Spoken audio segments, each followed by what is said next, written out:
बादशाह का अनोखा लिबास। बादशाह की 60वीं सालगिरह की आमद थी। पूरे मुल्क में ऐलान कर दिया गया कि बादशाह की सालगिरह पर अवाम बढ़ चढ़कर हिस्सा ले।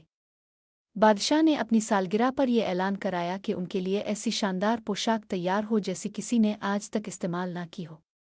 जो भी बादशाह के लिए ऐसी अनोखी पोशाक तैयार करेगा, इसे इनाम वकराम से नवाजा जाएगा।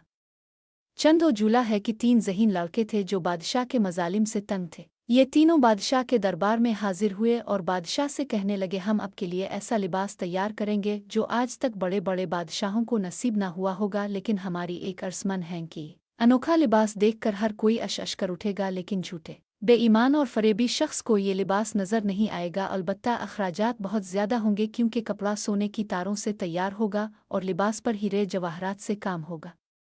बादशाह ने लड़कों को मतलूबा रकम फराहम कर दी। 10-15 दिन के बाद बादशाह ने अपने सिपा सालार से कहा वो जाकर देखे कि उन लड़कों का काम कहाँ तक पहुँचा है। सिपा सालार ने देखा कि लड़के कपड़े बनने के अंदाज में खाली हाथ हिला रहे हैं। सिपा सालार चौतक एक करीबी और बेईमान शख्स था, इसलिए इसने अपना भरम रखने के लिए बादशाह को इत्तला दी कि हुजूर लड़कों ने आपके लिए लाजवाब पोशाक तैयार की है।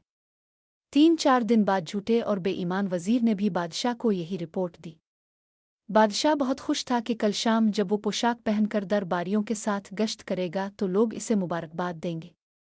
अगली सुबह लड़ के बड़े बड़े खाली थान लेकर महल में आए। बादशाह खाली थान देखकर हैरान हुआ। फिर उसको अपने झूठे और बेईमान वजीर की दास्तानें आदियाँ और लिबास ना नजर आने की वजह भी समझ में आ गई। इसलिए इसने मसनूई मुस्कुराहट चेहरे पर सजाए हुए कहा, यह जवाब लिबास है। सब लोग बादशाह को फ़कत एक सुर्ख की निकर में देख कर तितही लगा रहे थे और बादशाह समझ रहा था कि इसकी पोशाक की तारीफ हो रही है।